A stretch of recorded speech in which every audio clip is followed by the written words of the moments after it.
Lalu apa sih akibat-akibat yang buruk jika anak menjadi seseorang yang antisosial, disiplin? Jadi disiplin itu kan kadang-kadang terkesan sebagai memaksa gitu ya, sesuatu yang berat gitu ya. Tapi di satu sisi orang tua sebetulnya bermaksud baik. Jadi orang tua cuman sekedar menuntut tapi dia tidak pernah mengapresiasi anaknya. Betul. Dan itu kan bisa menjadi pemicu stres bagi anak yang merasa tertekan.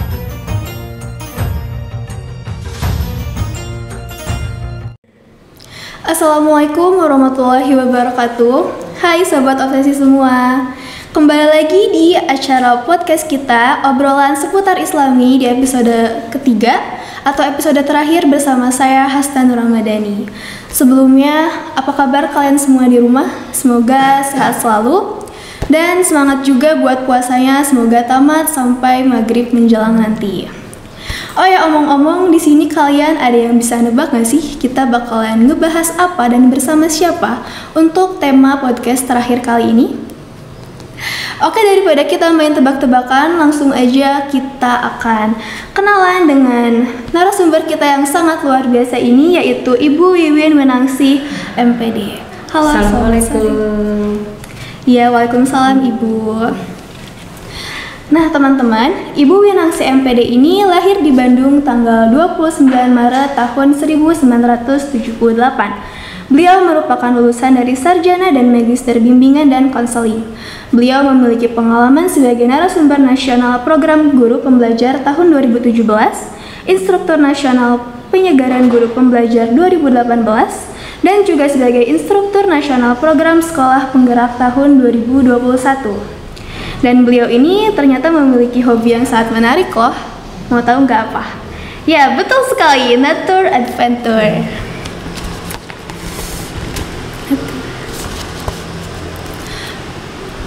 Masya Allah sekali ya, Ibu Wiwin ini. Ibu Wiwin ini benar-benar sangat mempunyai pengalaman yang banyak dan juga bisa memotivasi kita semua. Insya Allah, insya Allah.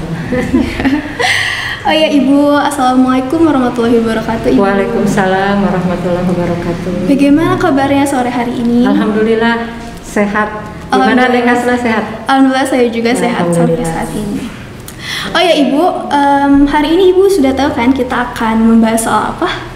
Siap, sudah ada gambaran ya sedikit. Insya Allah. Kita akan membahas soal parenting dan saya ingin bertanya nih Bu, apa sebenarnya makna parenting itu? Ya, jadi parenting secara sederhana ya merupakan satu pola edukasi gitu ya yang dilakukan oleh orang tua yang bertujuan bagaimana supaya anak-anak itu bisa berkembang secara optimal gitu ya.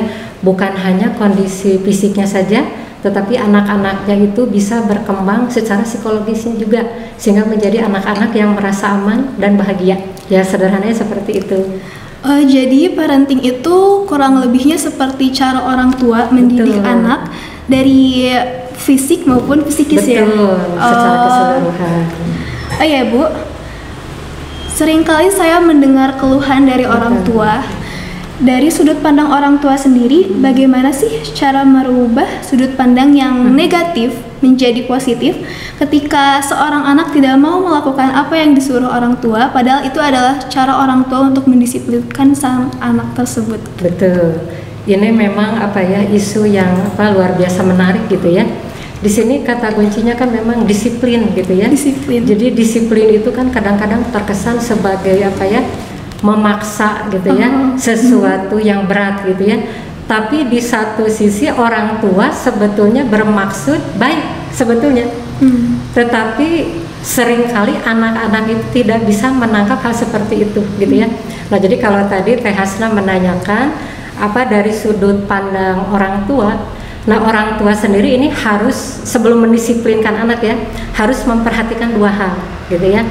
Jadi yang pertama ada disiplin positif gitu ya. Ya, jadi ini istilah yang mudah-mudahan mudah diingat ya. Kemudian yang kedua, disiplin itu membutuhkan proses seperti menanam.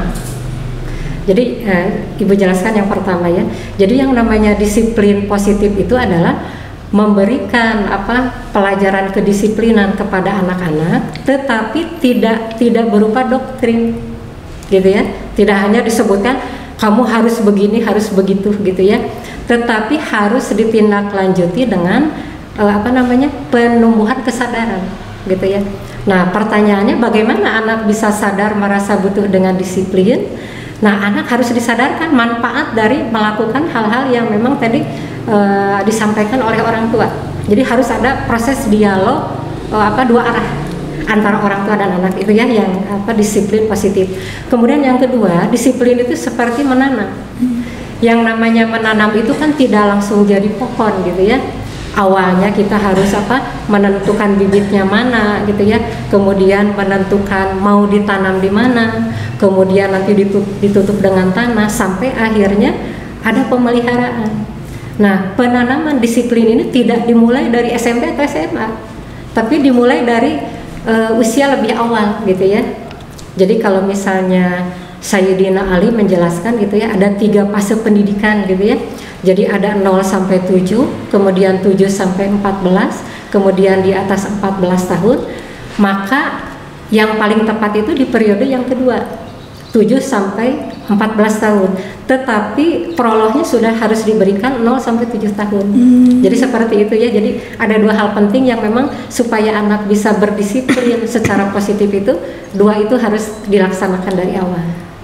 Jadi untuk menanamkan sebuah disiplin itu harus dimulai dari bibit. Betul, dari bibit, betul. Dari dasar sekali. Betul sekali Teh Hasna, ya. Harus dari awal. Karena kalau dadakan, gitu ya, anak tidak mengerti kenapa saya diperlakukan seperti itu. Mungkin dia akan lebih merasa seperti yang dipaksa, gitu ya, karena dia tidak merasa butuh.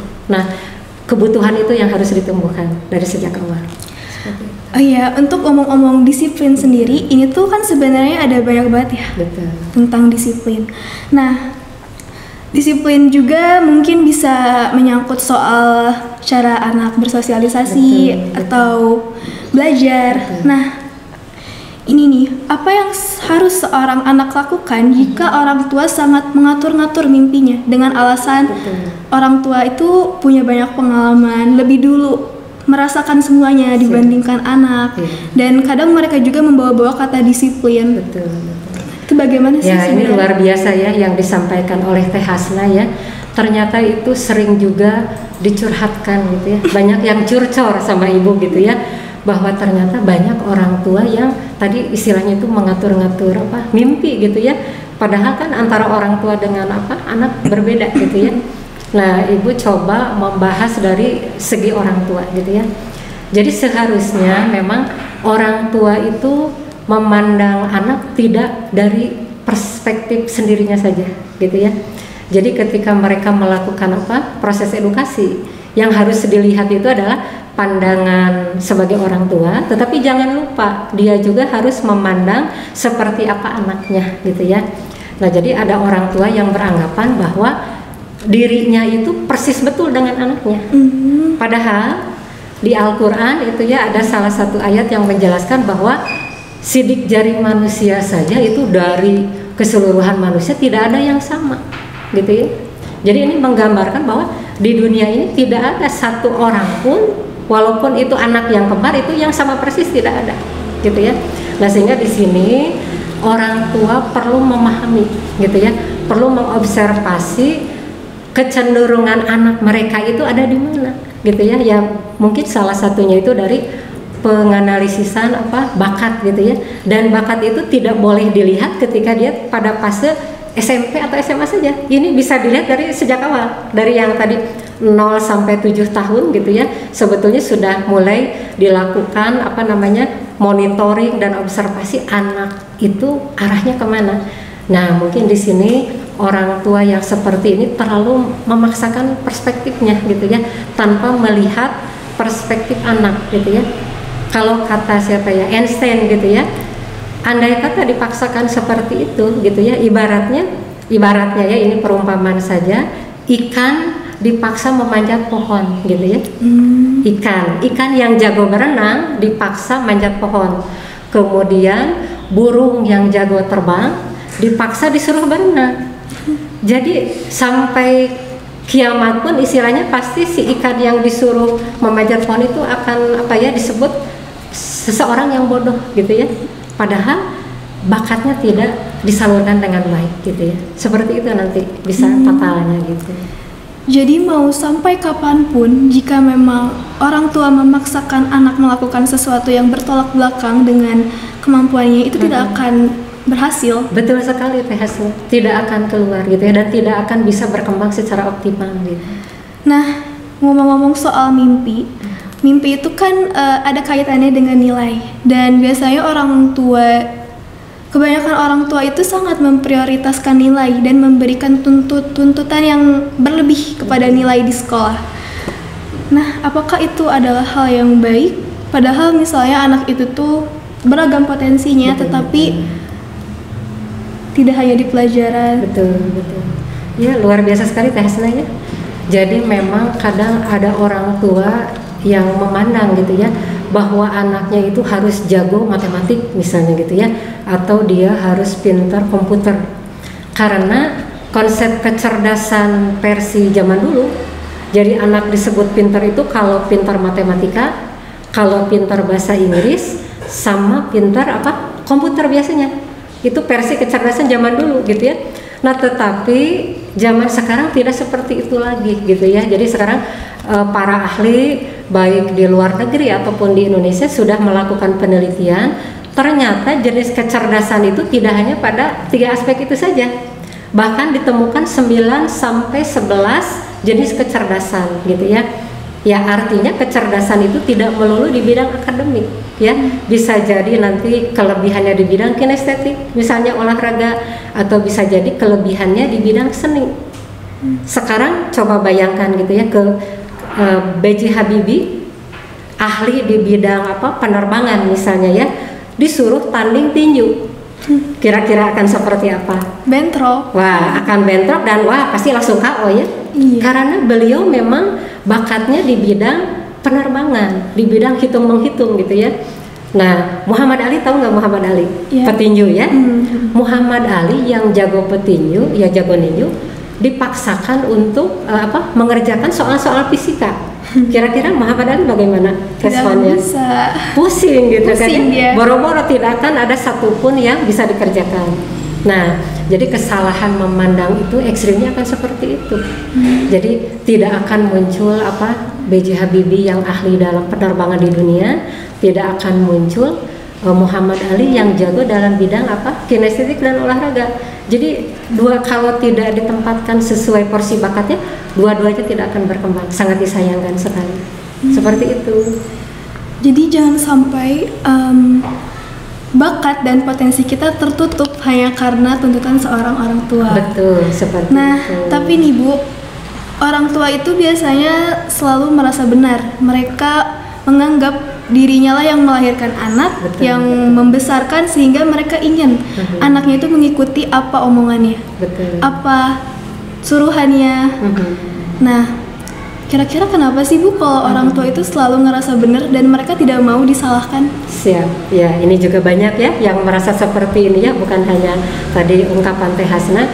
Jadi orang tua itu karena tadi yang pertama merasa lebih berpengalaman dari anaknya gitu ya, sehingga beranggapan berpikirnya terlalu simpel. Jadi disangkanya zaman mereka tadi gitu ya sama dengan zaman anak-anaknya gitu ya, tanpa melihat perubahan-perubahan yang setiap saat itu terjadi gitu ya. Jadi kalau kita bersikap kepada orang tua, yang pertama memang harus husnuzon dulu strateginya ya. Husnuzon itu sebetulnya gitu ya, orang tua itu maksudnya baik sebetulnya. Baik itu dalam artian anaknya ingin berkembang lebih baik dari orang tua. Itu yang pertama ya Teh ya. Jadi yang harus yang harus diyakini itu tidak mungkin orang tua itu berniat buruk kepada anaknya. Nah, tetapi mungkin karena keterbatasan ya semacam parenting seperti ini mungkin ya. Jadi karena terbatas ilmu pengetahuan, terbatas akses mungkin ya kalau zaman dulu, sehingga dia menggunakan pemahaman-pemahaman seada-adanya saja gitu ya. Beda kalau sekarang gitu ya, parenting di mana-mana, sehingga orang tua bisa mendapatkan ilmu yang luar biasa banyak gitu ya. Nah sekarang pertanyaannya, strateginya harus bagaimana ketika berhadapan dengan orang tua yang menyayangi kita tapi dengan pendekatan mungkin yang kurang pas kalau menurut Bu Iwin ya. Sayang tapi pendekatannya mungkin kurang tepat. Nah yang pertama harus dibangun komunikasi dua arah. Seperti yang tadi ya. Betul sekali ya. Jadi kadang-kadang gitu ya, seorang anak itu berpikir telepati kepada orang tuanya. Dia nggak ngomong sesuatu apa yang dia inginkan, tetapi dia berharap orang tuanya paham betul apa yang dia inginkan gitu ya.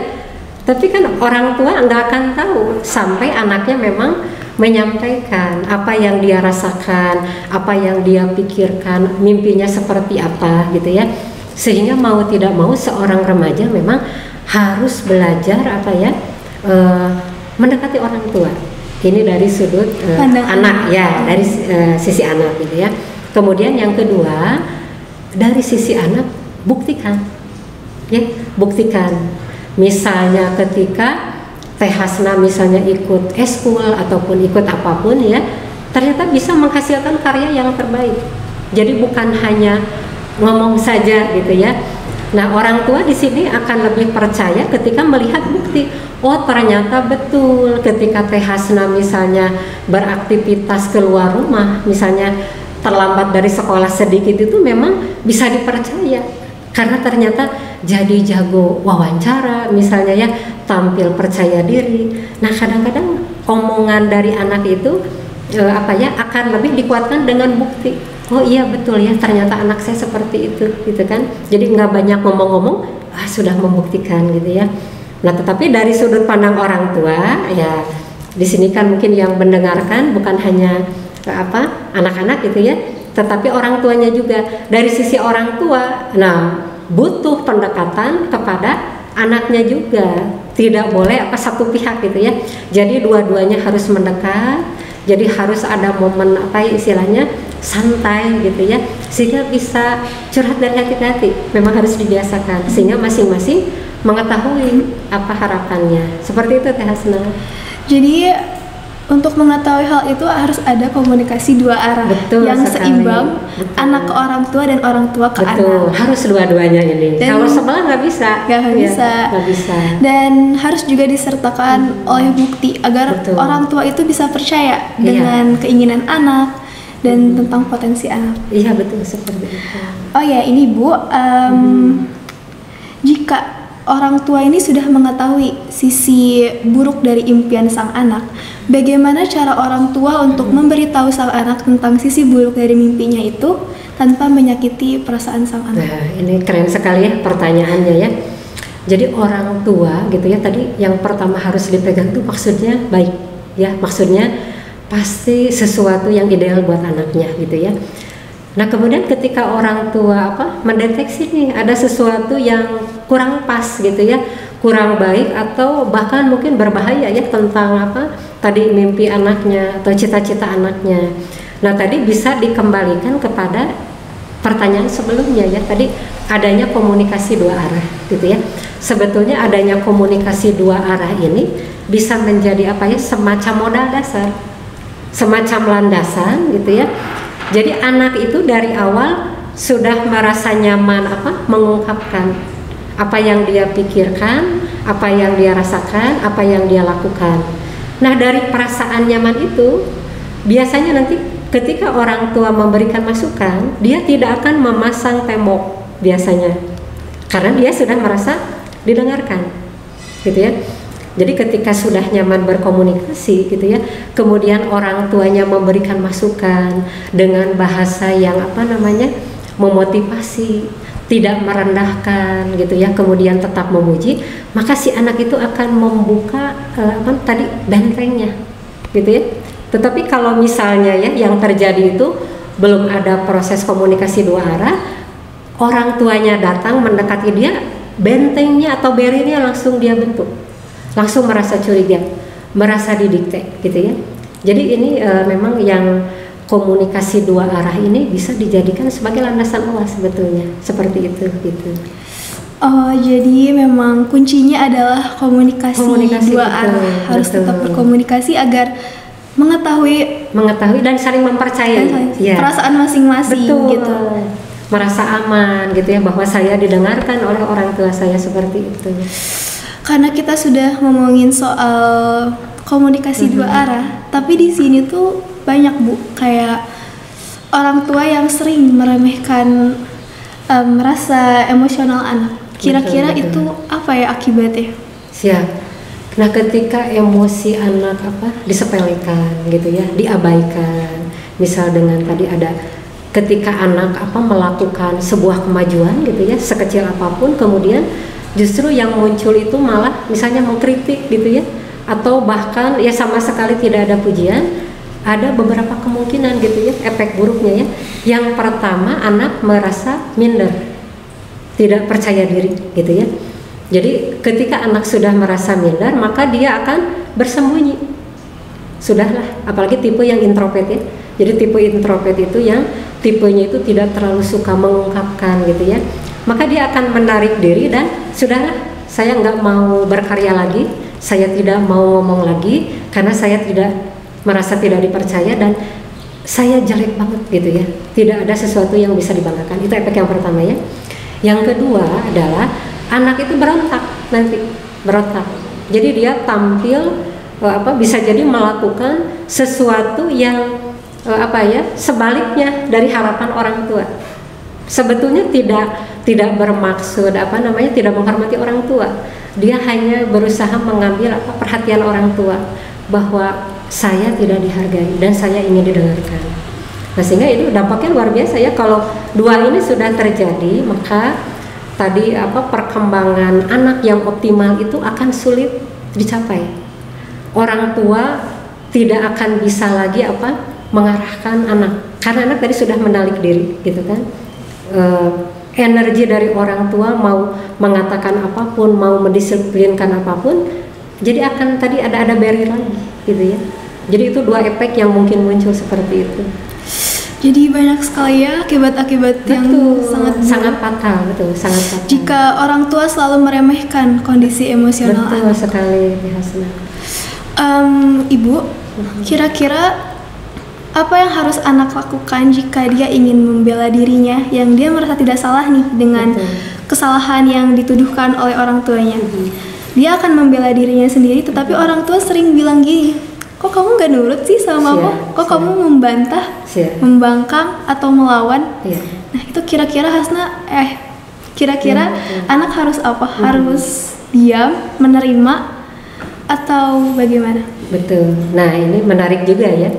Jadi seringkali orang tua juga memang tanpa disadari gitu ya, ada perasaan ingin diterima gitu ya. Jadi semua yang diomongkan itu jangan dijawab, jangan dibantah gitu ya. Nah, kalau dari sudut pandang kita sebagai anak gitu ya, misalnya yang pertama yang sederhana yang harus dilakukan adalah mendengarkan dengan baik-baik. Yang pertama, tetap itu ya. Jadi kalau di dalam Islam itu tetap ada adab. Jadi mungkin Teh Hasna juga sudah sering mendengar ya, ada kisah Nabi Ibrahim dengan ayahnya ya. Ayahnya dengan temperamen seperti itu gitu ya, dengan keyakinannya yang seperti itu, Allah tetap memerintahkan supaya berbuat baik kepada orang tua, tetap berlaku sopan gitu ya, apapun kondisi orang tua. Itu yang pertama ya, yang harus dipegang. Jadi adab diutamakan kepada orang tua. Jadi jangan mentang-mentang karena orang tua itu dianggap tidak mendengarkan saya atau merasa benar sendiri, kemudian kita seenaknya gitu ya, tidak punya adab, kemudian tidak sopan, itu tidak boleh gitu ya. Itu sudah dicontohkan oleh Nabiullah gitu kan. Jadi tetap harus didengarkan. Nah, yang kemudian yang kedua, ini strategi ya. Yang kedua strategi. Jadi ketika kita memang tidak salah, ibu kira memang harus disampaikan gitu ya. Tetapi harus melihat waktu yang tepat. Ya, cari waktu yang tepat. Orang tua ketika merasa nyaman, kemudian dalam posisi yang sedang santai gitu ya. Jadi misalnya jangan orang tua pulang kerja gitu ya, langsung kita membantah gitu ya. Jadi kan tadi ketika kita ditegur oleh orang tua, kemudian kita tidak menerima, didengarkan dulu. Bisa jadi diklarifikasinya tidak saat itu, tidak secara langsung, Tapi kadang-kadang kan kita suka tergesa-gesa ya, pengen cepat terverifikasi langsung bahwa aku itu tidak salah gitu ya. Nah, bersabar sedikit gitu ya. Cari waktu, orang tua sudah merasa enak, sudah merasa nyaman gitu ya. Nah, di sanalah kita menyampaikan dengan baik-baik gitu ya, tanpa suara keras gitu ya, bahwa yang terjadi sebenarnya itu seperti itu. Insya Allah gitu ya, orang tua seperti apapun akan dibukakan hatinya untuk mendengarkan anaknya seperti itu. Baik Ibu. Oh ya Bu, untuk ngomong-ngomong soal tuntutan dan nilai, di sini Hasna punya pertanyaan juga tentang orang tua yang terkadang menuntut tanpa memberikan apresiasi atau motivasi. Jadi orang tua cuman sekedar menuntut tapi dia tidak pernah mengapresiasi anaknya. Dan itu kan bisa menjadi pemicu stres bagi anak yang merasa tertekan. Jadi apa yang harus dilakukan oleh anak jika tipikal orang tuanya adalah orang tua yang seperti itu? Siap. Nah, mungkin Teh Hasna pernah dengar istilah inner child ya? Pernah dengar istilah inner child ya? Jadi inner child itu semacam rekaman di masa lalu. Salah satunya itu bisa berupa penghinaan gitu ya, atau ucapan-ucapan yang tidak mendukung anak. Jadi yang membuat anak merasa tidak nyaman. Jadi kalau hal ini dilakukan, penghinaan tadi ya, kemudian tidak mengapresiasi pekerjaan anak, dilakukan mulai dari masa balita, kemudian masa TK, masa SD, SMP sampai SMA, terbentuklah semacam prem gitu ya, atau tadi inner child ya, rekaman negatif bahwa saya itu hina, bahwa saya itu tidak bisa apa-apa. Nah, tetapi jangan khawatir gitu ya. Jadi rekaman-rekaman negatif seperti ini masih bisa dipulihkan gitu ya. Jadi kalau misalnya sekarang Teh Hasna ada di SMP ya, masa SMP ya, itu bisa dilakukan semacam pembersihan gitu ya, semacam pembersihan bahwa saya pernah tidak dihargai, bahwa saya itu pernah disakiti ya, tidak diapresiasi. Yang pertama harus dilakukan itu adalah menerima dulu, menerima bahwa saya pernah diperlakukan seperti itu, saya tidak dipuji dengan hasil karya saya. Tetapi setelah itu harus memunculkan ya satu motivasi bahwa saya bisa lebih dari sekarang, bahwa saya bisa melakukan sesuatu. Jadi kalau di dalam istilah psikologi itu ada namanya self talk gitu ya. Jadi self talk itu adalah perbincangan yang dilakukan di dalam diri kita sendiri. Misalnya gini ya, jadi ketika kita melakukan sesuatu nih ya, karena ada memori saya tidak dihargai, kadang-kadang kan jadi tidak pede ya, udah lebih baik, aku nggak mau mencoba deh gitu ya, atau udahlah saya ini memang orang yang bodoh gitu ya. Nah, ketika muncul rekaman negatif seperti itu, maka lakukan tadi self talk. Jadi self talk itu, aku tidak seperti itu, aku orang yang positif, aku orang yang produktif, insya Allah saya bisa lebih baik dari seperti apa yang disampaikan oleh orang tua saya. Jadi self talk itu memang ngobrol sendiri, itu metode psikologi juga, berdialog dengan diri sendiri. Karena kan suka ada lintasan-lintasan ya, itu langsung dijawab saja di dalam hati kita, tapi nggak usah ngomong kencang-kencang ya, nanti banyak yang lihat gitu ya. Jadi self talk yang pertama ya. Yang kedua ada yang namanya itu reframing kalau dalam psikologi ya. Jadi reframing itu kita memandang satu kejadian itu tidak dari sudut pandang yang negatif, tetapi dari sudut pandang yang positif. Misal pernah ada yang menghina kita, mungkin termasuk orang tua, ih kamu mah kayaknya nggak bisa deh berkembang di sisi komunikasi, apalagi untuk berbicara di depan umum ya.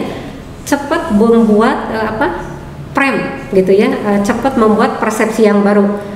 Oke, ada orang yang begitu, tetapi dari kejadian itu saya akan buktikan saya tidak seperti itu dan saya bisa melakukan yang terbaik bahkan di atas rata-rata orang lain. Itu strategi yang kedua seperti itu. Jadi dua-duanya ini memang berkaitan dengan kendali diri ya. Jadi kalau dalam Islam itu kan usia 14 tahun, 15 tahun itu disebutnya usia akil balik ya. Jadi balik secara fisik, kemudian secara akal juga sudah berkembang puncak gitu ya, sudah sangat optimal, sehingga harus belajar kendali diri. Jadi kendali diri itu tidak selalu mendengarkan yang di luar untuk hidupnya. Jadi ada kalanya harus melakukan refleksi dan mendengarkan apa yang dikatakan oleh diri kita. Jadi kalau sebelum tidur misalnya kita merenung, berefleksi, apa betul saya tidak bisa ya? Kenapa orang lain bisa? Nah sekarang itu kan suka ada buku Zero to Hero gitu ya. Atau misalnya anak tukang beca kuliah S2 di Inggris ya. Kemarin kan sempat viral gitu ya. Nah itu jadikan inspirasi, motivasi untuk betul. diri sendiri. Ya. Jadi ada beberapa strategi ya, tadi yang Ibu sampaikan itu ada 3 strategi. Dan insya Allah gitu ya, itu bisa dilakukan oleh diri kita sendiri. Seperti itu strateginya gitu. Jadi strategi-strategi yang harus dilakukan itu intinya adalah kendali ke diri kita sendiri. Yeah. Bagaimana cara kita menangkap hal itu, bagaimana cara kita memilah-milih tentang kata-kata yang di. Betul sekali, betul. Oke Ibu, kalau untuk masalah sosialisasi anak nih, di masa remaja anak sudah mengetahui tentang strict parents. Betul. Lalu bagaimana cara orang tua untuk mengatur aktivitas sosial anak tanpa membuat anak merasa seperti terkekang atau terpenjara gitu? Betul. Jadi seringkali anak gitu ya, anak itu merasa cemas dan stres gitu ya, karena dibilangin oleh orang tuanya udah diam di rumah aja gitu ya, nggak usah istilahnya ketemu teman atau bersosialisasi dengan yang lain. Apalagi di masa pandemi seperti ini ya, belajarnya daring gitu ya, jarang bertemu dengan teman, terkurung di rumah bahkan di kamar gitu ya. Nah ini tentunya kondisi yang tidak bisa dibenarkan gitu ya, bahwa seorang anak itu harus berkembang di semua aspek kehidupannya. Jadi kalau tadi ada bahasa mengaktualisasikan diri itu mencakup semua hal. Yang pertama aspek fisik gitu ya, kemudian aspek psikologis, kemudian baik secara pribadi, sosialnya, belajarnya, karirnya. Berarti yang tadi termasuk perkembangan sosial. Jadi ketika orang tua ya kasarnya misalnya mengurung anaknya gitu ya, melarang-larang untuk berinteraksi dengan temannya, sebetulnya ada perkembangan yang sedang dikebiri, perkembangan sosialnya gitu ya. Padahal gitu ya, mulai dari usia 7 tahun gitu ya, kalau 0 sampai 7 tahun itu kan interaksi masih banyak dilakukan dengan orang tua ya, ibunya dengan bapaknya atau saudara kandungnya. Tetapi mulai dari usia 7 tahun anak itu sebetulnya harus sudah mulai diperkenalkan dengan dunia luar, misalnya dengan kerabatnya gitu ya, dengan tantenya, dengan omnya, atau dengan tetangga-tetangganya, atau mungkin dengan teman bermainnya yang lain. Jadi di sini terlihat orang tua harus menyuruh justru. Jadi kalau anaknya diam terus di rumah atau bahkan diam terus di kamar gitu ya, harus disuruh keluar gitu ya, harus gitu ya. Harus. Karena ada fase sosial yang kalau misalnya fase ini terlewati, maka dia akan menjadi tipe orang yang ekstrimnya itu antisosial. Dia tidak merasa nyaman ketika bertemu dengan orang lain, hanya nyaman dengan dirinya sendiri gitu kan. Jadi kalau dikembalikan lagi kepada bagaimana orang tua harus memberikan jalur komunikasi seluas-luasnya kepada anaknya, tentunya sesuai dengan rambu-rambu perkembangan anaknya seperti itu. Harus memfasilitasi seperti itu. Jadi tidak baik ya kalau kita sebagai orang tua terus-terusan mengekang anak. Betul, tidak boleh gitu. Lalu apa sih akibat-akibat yang buruk jika anak menjadi seseorang yang antisosial? Iya, betul. Nah, manusia itu kan makhluk sosial ya. Itu dari kata-kata makhluk sosial saja, dia akan bahagia, dia akan berkembang secara optimal ketika dia berkolaborasi dengan orang lain gitu ya. Jadi ketika dia terhenti bersosialisasi dengan manusia yang lainnya, maka akan muncul tadi introvert yang berlebihan, jadi menarik diri. Dan ketika dia menarik diri gitu ya, maka energi untuk berkarya itu akan lambat laun itu akan hilang gitu ya. Karena energi itu akan muncul ketika dia berhadapan dengan teman-temannya yang lain, pemikiran 1, pemikiran 2, pemikiran 3 gitu ya, sehingga ketika pemikiran-pemikiran itu dikolaborasi itu akan meningkatkan aura dan energi dia untuk terus berkarya. Nah sebaliknya kalau itu dihilangkan gitu ya, maka energi akan habis, tadi kepercayaan diri akan hilang, maka tidak akan ada karya, atau dia akan berkarya tetapi seadanya. Seperti itu nanti dampaknya gitu ya, ketika memang tadi aspek sosial tidak berkembang secara baik seperti itu. Baik Ibu, terima kasih untuk penjelasannya mengenai sosialisasi anak. Nah, ngomong-ngomong kan sekarang lagi bulan Ramadan ya Bu. Nah, biasanya tuh orang tua suka nafsu nih Bu kalau ngebangunin anak sahur. Iya betul. Karena anak tuh kan beda-beda ya, ada yang cepet bangun, ada juga yang susah lama ya, susah ya. Apakah bijak Bu kalau orang tua membangunkan anak dengan cara menggedor-gedor pintu seperti ingin mengajak tawuran kayak gitu? Betul ya. Karena itu kan bisa membuat anak kaget dan bangun dengan terpaksa. Betul. Jadi bagaimana sih sebenarnya cara yang baik untuk membangunkan anak? Iya, siap. Nah tadi kembali gitu ya, bahwa yang tadi kan maksud orang tua itu memang inginnya anak itu disiplin ya tadinya ya. Tapi karena mungkin kesal ya, misalnya biasanya dipanggil 1 kali belum menjawab gitu ya, sahur gitu ya, masih belum ada respon 3 kali, sampai akhirnya datang ke kamarnya langsung gedor-gedor gitu ya, biasanya ada latar belakangnya ya.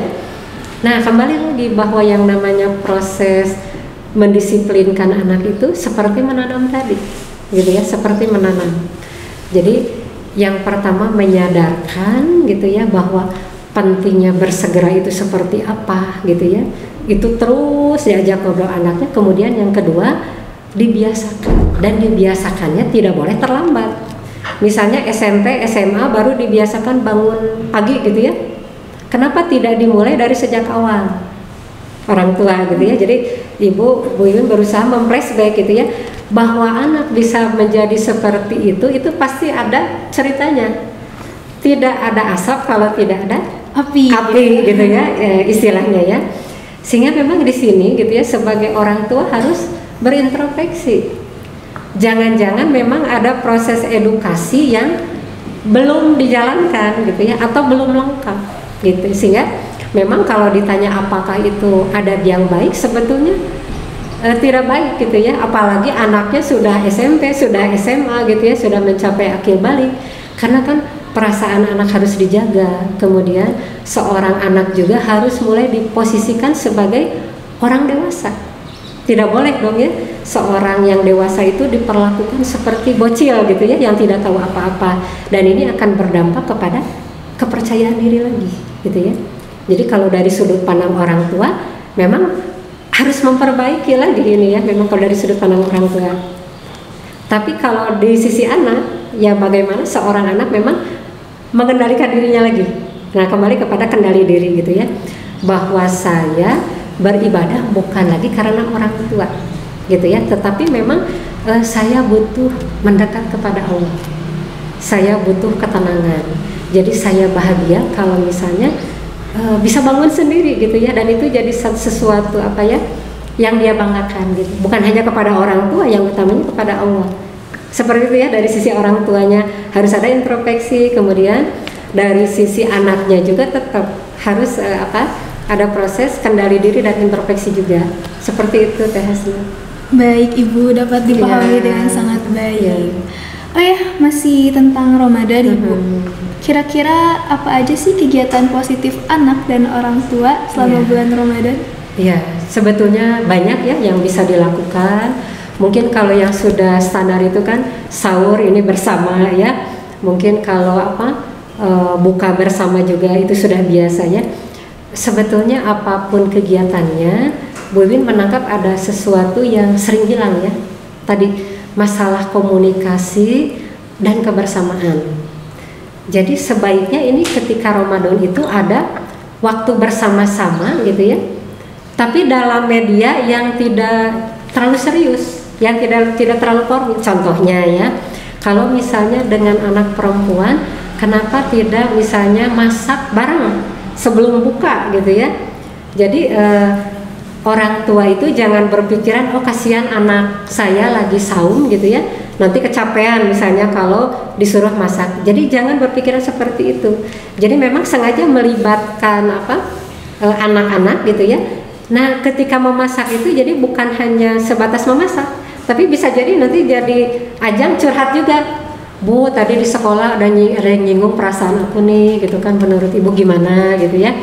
Ibunya kan nanti bisa sambil ngiris cabai, sambil ngiris tomat, tetapi dia sambil ketawa-ketawa gitu ya, mendengar curhatannya. Nah itu bisa dilakukan gitu ya, salah satu contohnya. Atau misalnya selain memasak, kalau anak laki-laki mungkin seperti mengurus kolam ikan ya, membersihkan bersama gitu ya. Jadi ada kemelekatan gitu ya. Kalau kata anak muda itu ya? Chemistry. Nah gitu ya, chemistry gitu ya. Ya naik gitu. Betul. Tadi kalau seperti buka bersama mungkin lebih fokus karena waktunya singkat, lebih fokus konsentrasi lapar dan makan gitu ya.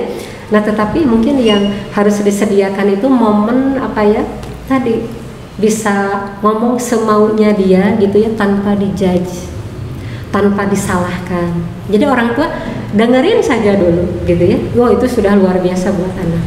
Oh, aku itu dianggap ada, aku dianggap dewasa, aku tidak disalahkan. Itu nanti akan berdampak sangat positif nanti buat anak-anak. Jadi bulan Ramadan ini banyak sekali ya Bu kegiatan yang positif yang bisa membangun chemistry atau komunikasi anak dan orang tua. Iya, betul sekali Teh Hasna. Oke. Nah, Sobat Obsesi, bagaimana? Sekarang sudah paham belum tentang parenting? Maka dari itu, yuk mulai sekarang kita bangun komunikasi yang baik bersama orang tua. Dengan cara seperti itu, baik anak maupun orang tua dapat menjadi satu harmonisasi keluarga yang baik. Oke, terima kasih banyak Ibu telah meluangkan waktunya untuk berbincang-bincang dengan kami di episode podcast terakhir ini. Semoga apa yang disampaikan Ibu dapat bermanfaat bagi semuanya, khususnya siswa-siswi MTS Al-Inayah dan para orang tua juga.